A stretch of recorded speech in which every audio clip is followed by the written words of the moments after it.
Chegamos ao requisito 5.3 da norma: papéis, responsabilidades e autoridades organizacionais. Isso mesmo.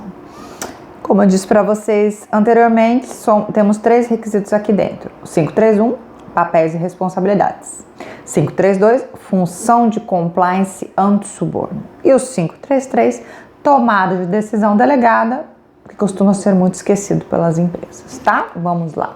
5.3.1, a alta direção deve ter total responsabilidade pela implementação e conformidade com o sistema de gestão de suborno, conforme descrito no 5.1.2. Então, no requisito 5.1.2, que é a alta direção, a gente viu que ela tem uma participação muito grande e profunda no sistema de gestão de suborno. E aqui, simplesmente, a gente está ratificando isso, né? Que ela tem que ter total responsabilidade. Além disso, continua: a alta direção deve assegurar que as responsabilidades e autoridades para os papéis relevantes sejam atribuídas e comunicadas em todos os níveis da organização. Ou seja, quem tiver uma função, um papel relevante dentro do sistema de gestão de suborno, ela tem que assegurar que tem a responsabilidade e a autoridade e que todo mundo saiba disso, todo mundo saiba quem são essas pessoas responsáveis e com autoridade para atuar no sistema de gestão de suborno, certo? Não adianta ter se ninguém sabe disso, porque quando houver uma necessidade, precisar se reportar, vão saber para quem se reportar. Agora nós descemos o nível. Gestores de todos os níveis devem ser responsáveis por requerer que os requisitos do sistema de gestão de suborno sejam aplicados e cumpridos nos seus departamentos ou funções. Então, os gestores, o que acontece? Não adianta eu definir simplesmente, e isso é muito comum, definir um responsável pelo o programa de compliance, sistema de gestão de suborno, sistema de gestão de compliance, e ele ser o único responsável por tudo dentro do sistema de gestão de suborno. Não é, gente. Os gestores nas suas áreas são responsáveis. Os gestores vão ter que participar. O sistema de gestão de suborno, o programa de compliance, ele tem que ser composto por uma equipe. Então, mesmo que a gente tenha um responsável por desenvolver esse sistema, essa documentação, essa estrutura, a gente vai ter que depender dos gestores para que eles sejam responsáveis pela aplicação disso. Então, a gente vai ver em controle operacional, como parte do controle operacional, quem vai estar supervisionando, aplicando e acompanhando isso são os gestores das áreas, certo? E a norma aqui deixa muito claro. E o órgão diretivo, se existir, a alta direção e todo o pessoal devem ser responsáveis por entender, cumprir e aplicar os requisitos do sistema de gestão de suborno, que se referem aos seus papéis na organização, ou seja, todos. Todo mundo de uma organização tem responsabilidade no sistema de gestão de suborno. Não adianta eu ter toda uma estrutura se não for aplicável. E todo mundo, gente, desde a alta direção, o presidente, o CEO, até o chão de fábrica, que às vezes é dito, que é um pessoal lá bem operacional mesmo, uma pessoa que opera uma máquina, o pessoal de limpeza, a gente não pode esquecer do pessoal de limpeza, eles são muito importantes dentro de uma organização. E aquela pessoa ali que está fazendo a faxina, fazendo a limpeza, ela tem conhecimento sobre o sistema de gestão de suborno? Ela tem conhecimento das práticas? Algo que tem que ser levado em conta, inclusive, nos treinamentos. Como você vai se comunicar? Como essa comunicação vai chegar a essas pessoas? Essas pessoas acessam o computador? Porque muitas empresas, exatamente, o sistema de gestão, a política está no computador, na internet. Essas pessoas acessam para ter conhecimento? Isso também tem que ser levado em conta. Próximo item, 5.3.2, função de compliance anti-suborno. Você vai dizer, mas por que chama compliance, né? Por causa do termo de compliance. É você estar de acordo com as leis e regulamentos internos. Então, essa função que é responsável por isso, e especialmente por anti-suborno, ela, como diz aqui, a alta direção deve atribuir a uma função de compliance anti-suborno a responsabilidade e autoridade. Vamos lá, uma função. Supervisionar a concepção e a implementação pela organização do sistema de gestão de suborno. Então, ele vai supervisionar a concepção e a implementação. Não necessariamente vai fazer toda a implementação sozinho. Isso que é muito importante aqui. Ele não vai fazer sozinho. Precisa de uma equipe. Se for pequeno, ele for fazer, mesmo assim ele precisa que as outras pessoas participem. De uma forma ou de outra, vão ter que participar. Prover aconselhamento e orientação para o pessoal sobre o sistema de gestão anti-suborno e as questões relativas ao suborno. Então, ele tem que participar orientando, fazendo também treinamento, estando ali junto, as pessoas têm que entender, ele tem que entender do assunto. Porque se houver alguma dúvida, para essa pessoa que todos vão se reportar, vão tirar as dúvidas, vão tentar entender melhor. C. Assegurar que o sistema de gestão de suborno esteja em conformidade com os requisitos desse documento. Sim, ele tem que assegurar que esteja em conformidade. Ou seja, se houver algum desvio, ele vai ter que atuar sobre esse desvio, ele vai ter que trabalhar nisso, ter um plano de ação, ter um novo treinamento, ter alguma ação que tenha que ser feita. Então, ele vai atuar assegurando isso. D. Reportar o desempenho do sistema de gestão de suborno ao órgão diretivo, se existir, e a alta direção e outras funções de compliance como apropriado. Então, o acompanhamento disso, desempenho, ele que vai passar para a alta direção. A alta direção tem um papel muito importante, um acompanhamento, mas quem vai estar executando ali, supervisionando diretamente, dia a dia, o sistema de gestão de suborno é a função de compliance anti-suborno. E essa função de compliance anti-suborno que vai reportar lá para cima como isso está sendo feito, como está. E se tiver outras funções de compliance anti-suborno. Porque às vezes eu tenho o responsável de uma área de anti-suborno e tem outros que são executores, que estão lá fazendo essa supervisão juntamente com ele. Então, eles têm que reportar para outra função compliance anti-suborno. A função de compliance anti-suborno deve ser adequadamente provida de recursos e atribuída à pessoa ou pessoas que tenham competência, posição, autoridade e independência apropriada. Bom, então, essa pessoa pode ser uma pessoa ou algumas pessoas que vão ter a função de compliance anti-suborno.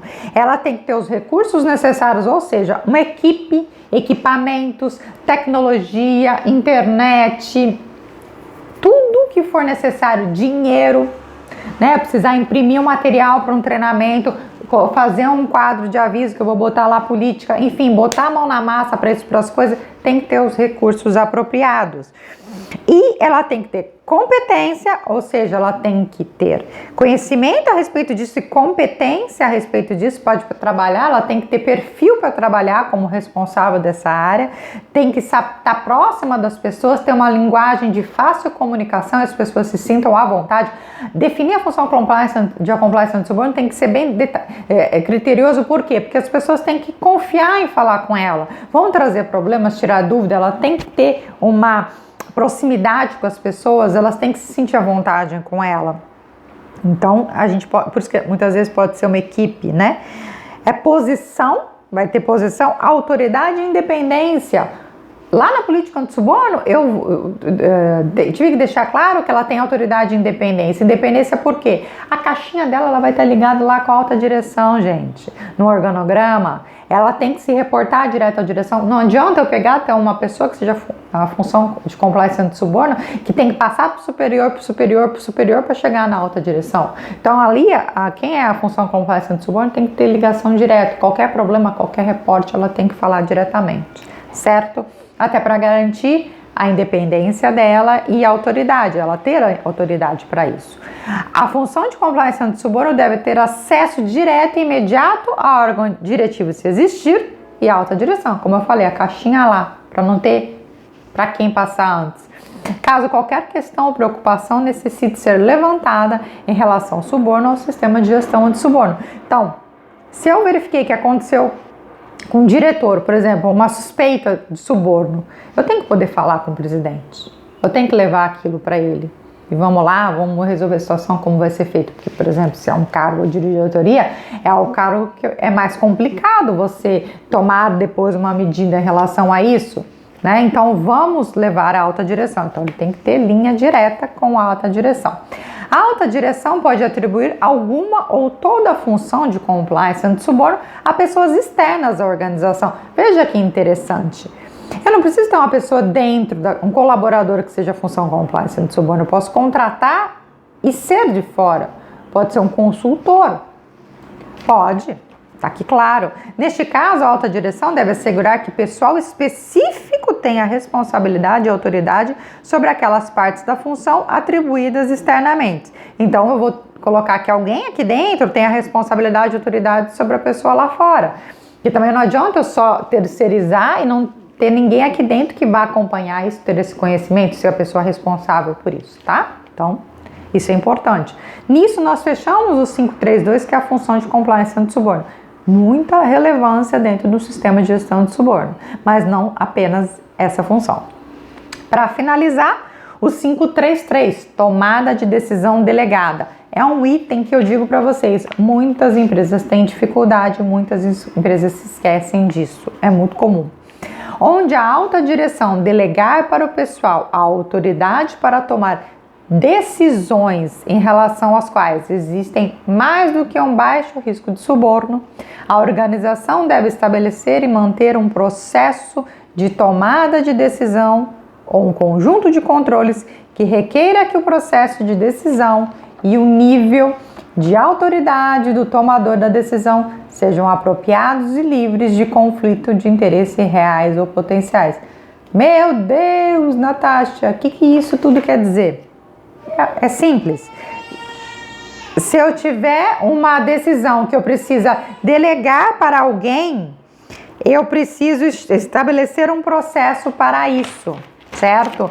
Eu vou estabelecer as regras. Determinada decisão vai ser delegada a quem, como, quando e até onde. Como é que eu preciso reportar, registrar isso? Então, eu preciso materializar isso. A alta direção deve assegurar que estes processos sejam periodicamente analisados criticamente e como parte do seu papel e responsabilidade para a implementação e a conformidade com o sistema de gestão de suborno descrito no 531, a parte da alta direção. Ou seja, eu vou colocar uma pessoa que vai tomar uma decisão, por exemplo, voltada ao sistema de gestão de suborno, eu vou delegar aquela decisão, eu tenho que acompanhar isso, analisar criticamente se está ok, se não está ok, se eu preciso mudar. Então, alguma decisão, por exemplo, de contratação, é uma tomada de decisão delegada, que pode ser, mas lembrando, que tem que ser, aqui voltamos à norma, que tem que ser mais que um risco baixo de suborno. Por exemplo, contratação de uma consultoria. Então, a função compliance de suborno, ela pode eventualmente, ou o setor, contratar uma consultoria para fazer uma auditoria interna. A contratação de uma consultoria, ela pode ser um risco diferente de baixo de suborno, pode ser um risco médio, né? Por exemplo, eu vou contratar às vezes um advogado para fazer um suporte de legislação aqui nessa auditoria interna. Normalmente o escritório de advocacia é tido como risco diferente de baixo de suborno, é médio ou alto, né? Por conta de terem sempre contato com o agente público. O que acontece? Eu posso, nesse caso, delegar essa decisão para a contratação, mas eu tenho que acompanhar isso e ver se tem acompanhar se pode ter um conflito de interesse, alguma coisa. Então, não basta delegar, eu tenho que acompanhar. Nisso, o que a gente costuma ver as empresas fazer? Uma matrizinha no Word ou no Excel em que eu coloco qual tipo de decisão pode ser delegada, para quem, como, até quando, prazo, eventualmente isso, por quanto tempo essa decisão, essa possibilidade de decisão está delegada. Nota, a delegação da tomada de decisão não exime a alta direção ou o órgão diretivo, se existir, das suas obrigações e responsabilidades, como descrito no 5.1, 5.12 e 5.31. Né? Nem necessariamente serão transferidas potenciais responsabilidades legais para o pessoal delegado. O que significa isso? O fato da alta direção delegar a possibilidade de uma tomada de decisão não tira a responsabilidade dele se algo acontecer daquilo. Como eu falei numa contratação, eu delego uma contratação do escritório de advocacia para atuar junto num suporte ao meu sistema de gestão de suborno, por exemplo, identificação da legislação, interpretação da legislação, elaboração de contrato, de uma cláusula de anti-suborno. Eu delego para o pessoal de compliance fazer essa contratação, compliance anti-suborno fazer essa contratação, e eles contratam algum parente. Então eu venho ali, sem ter competência, sem ter analisado, sem fazer due diligence, eu contrato um parente da função compliance de suborno. Tem total conflito de interesse, concorda? Não tem competência, não tem às vezes capacidade, eu tenho conflito de interesse. Isso não exime a alta direção dessa responsabilidade, certo?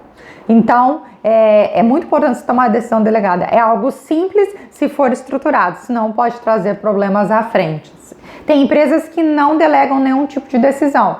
Elas seguram essa decisão, depende do tamanho da empresa. Uma empresa pequena pode ser que não delegue realmente nenhum tipo de decisão, mas empresas maiores, isso é muito médias e grandes empresas, isso é muito comum acontecer, então precisa isso estar estruturado. Lembrando, qualquer decisão delegada voltada a um risco diferente de baixo de suborno, tá? Que não seja baixo, o baixo não precisa, e eu tenho que estruturar então isso, comprovar isso na minha auditoria interna, comprovar isso na minha auditoria de certificação, para funcionar bem o meu sistema de gestão de suborno, certo?